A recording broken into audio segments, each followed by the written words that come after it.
morning, students. I am Nagamani, JL Chemistry. Today we are discussing about the ozone preparation and reactions. Ozone preparation and reactions. What is ozone? Ozone is the isotope of oxygen. We know the molecular formula of oxygen, it is O2, whereas the molecular formula of ozone, it is O3. So that means 3 oxygen atoms are combined to give the ozone molecule. So what is the structure of ozone molecule? We know the structure of oxygen molecule, that is O double bond O, whereas the ozone molecule, it is angular in shape. There is a double bond and one single bond is in between the oxygen atoms. So this pi bond will be resonate in between these 3 atoms. So it can be written as the O single bond O and O double bond O. So that is the structure of ozone molecule.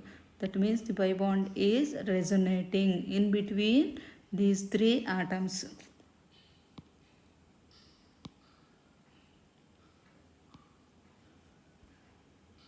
Between these 3 atoms, pi bond is rotating. So the bond angle between these oxygen atoms, it is 128 picometers. So the bond angle is 117 degrees, and the bond length in between these 2 oxygen atoms, it is 128 picometers. That means it is in between the single bond and double bond angle. So the resonating structure of this ozone molecule will be, it is in triangular. These pi electrons are rotating around these 3 oxygen atoms. So its bond angle is 128 picometers, bond length is 128 picometers, and bond angle is 117 degrees. That is the ozone molecule, structure of the ozone molecule. So where is ozone in our atmosphere? In our atmosphere, it is about 20 kilometers, about 20 kilometers height to the earth. So there is a blanket of ozone at the height of 20 kilometers above the earth. It will protect us from strong UV radiation, excessive UV radiation. So that is the main use of ozone in the atmosphere. So how we can prepare ozone? Preparation of ozone. Next one is the preparation of ozone. How we can prepare ozone? Ozone can be prepared when dry oxygen, when a slow stream of dry oxygen is passed through silent electric discharge. So ozone can be prepared when a slow stream of dry oxygen is passed through silent electric discharge. So that is the method of the preparation of ozone. Oxygen converted to ozone. The equation is 3O2 gives rise to 2O3. So delta H is equal to plus 142 kilojoules per mole. That means the preparation of ozone is a endothermic reaction. It is a endothermic reaction. To avoid the dissociation of ozone, or to prevent the dissociation of ozone, we can use silent electric discharge. So that is the main use of the silent electric discharge in the preparation of ozone. So when So that is about the preparation of ozone when reactions. So before going to the reactions, we will discuss the physical properties of ozone. What are the main physical properties? Ozone is a gas. Its color is pale blue color gas.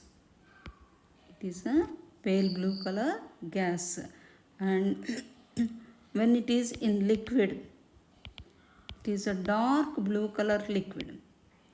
Dark blue liquid. In solid state, it is violet black. It is a violet black solid. That is about the ozone gas. Physical properties of the ozone. And next one is the ozone is a strong oxidizing agent. It is a strong oxidizing agent. That means ozone is highly unstable. It is highly unstable. Thermodynamically it is unstable, and it is less stable than the oxygen molecule. So ozone can be divided into O2 plus O. That means it is called as the nascent oxygen. Nascent oxygen. So here the releasing of nascent oxygen, it is a strong oxidizing agent. Due to the releasing of nascent oxygen, it is a strong oxidizing agent. So it can oxidizes almost all the compounds readily. Next one is the what are the main oxidizing properties of ozone? Oxidizing properties of ozone are, first one is the ozone oxidizes black lead sulfide to white lead sulfate. Ozone oxidizes black lead sulfide to white lead sulfate. Black lead sulfide, that is PbS plus 4O3, gives rise to PbSO4 plus 4O2. So ozone oxidizes black lead sulfide to the white lead sulfate. And second property is the potassium iodide. When wet potassium iodide, that is Ki, when wet potassium iodide, that means Ki plus H2O plus O3 gives rise to 2KOH plus I2 plus O2. When wet potassium iodide is reacted with the ozone, it gives iodine. It liberates iodine. So this is the most important reaction in the estimation of ozone. It is the most important one. This liberated iodine is titrated against hypo. So it can determines the quantity of iodine which is liberated by the ozone from potassium iodide. So that means we can estimate the ozone. We can estimate the quantity of ozone by this reaction. And next one is the important one, that is third one is the ozone reacts with mercury. This one is very, very important. It reacts with the metals like silver and mercury. When ozone reacts with silver, 2Az plus O3 gives rise to Ag2O plus O2. It gives rise to silver oxide and then oxygen. Whereas simultaneously it reacts with mercury. 2Hg plus O3 gives rise to Hg2O plus O2. So this Hg2O, it is called as the mercurous oxide. When ozone reacts with mercury, to give mercurous oxide 2Hg plus O3 gives rise to Hg2O plus O2. This mercurous oxide, it dissolves in mercury, dissolves readily in the mercury. So by the dissolution of mercurous oxide in the mercury, mercury stick-ons to the walls of the container. Mercury stick-ons to the walls of the container, glass container. It is called as the tailing of mercury.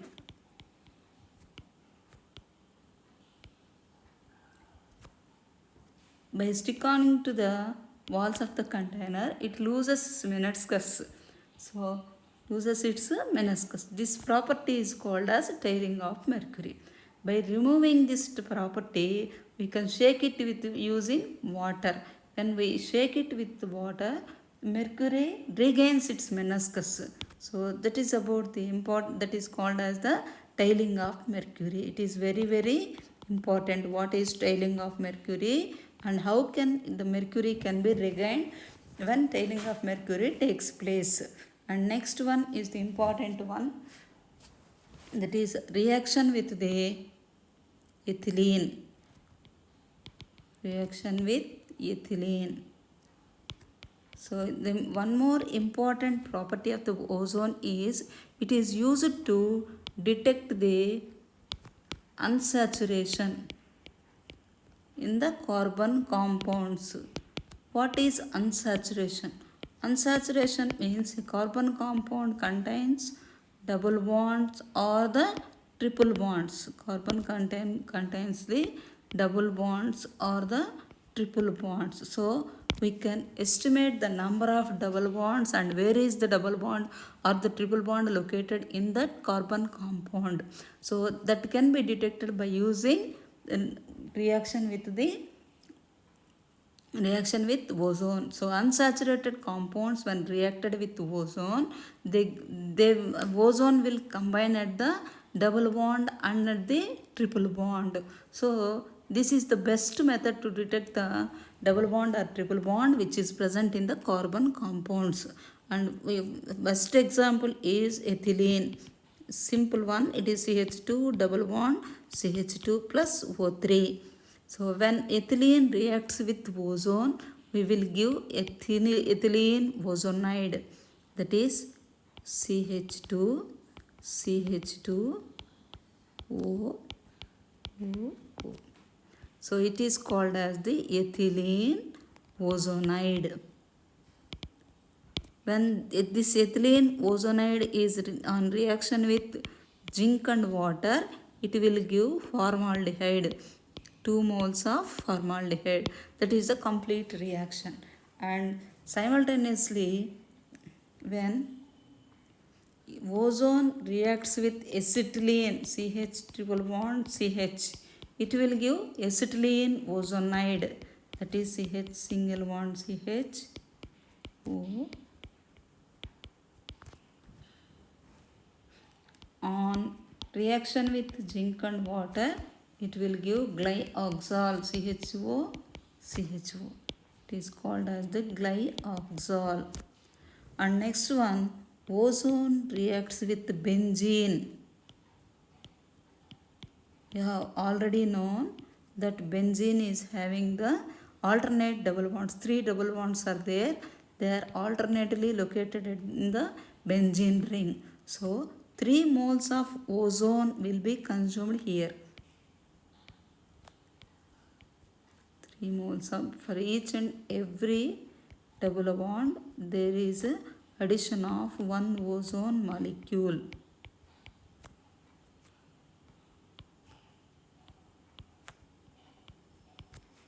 So that is the addition of the 1 ozone molecule. It is called as benzene triozonide. Benzene triozonide. When on reaction with zinc and water, it will give 3 moles of glyoxal. Gives 3 moles of glyoxal. So it can be used to determine the location of double bond and the triple bond present in the carbon compounds. That is about the reactions with ethylene. And another important one, when ozone is at the above the atmosphere, at 20 kilometers above the atmosphere, jet planes releases nitric oxide. So it is the one of the source to consume the ozone layer in the atmosphere. So how it consumes ozone layer? Nitric oxide on reaction with ozone, it gives nitrogen dioxide and oxygen. So by converting the ozone into oxygen, it can depletes the ozone layer. Nitric oxide depletes the ozone layer. Due to that, jet planes are avoided. So that is about the important chemical reactions involved in the ozone and the other compounds. And next one is the uses of ozone. What are the main uses of ozone? Ozone can be used as the sterilizer. That means it can be used to the cleaning purpose, the sterilizer of water.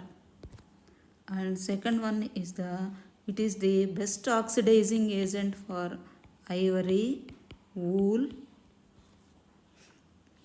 and flour, starch. These are all removing color. So bleaching color, these are ozone also used as the bleaching agent to bleach all these things, that is ivory, wool, flour and then starch. And next one is the oils, bleaching agent for all these things. So it can act as a oxidizing agent in the manufacturing of potassium permanganate. So these are the important factors which are involved in the ozone topic. So here the important questions are, what is the tailing of mercury?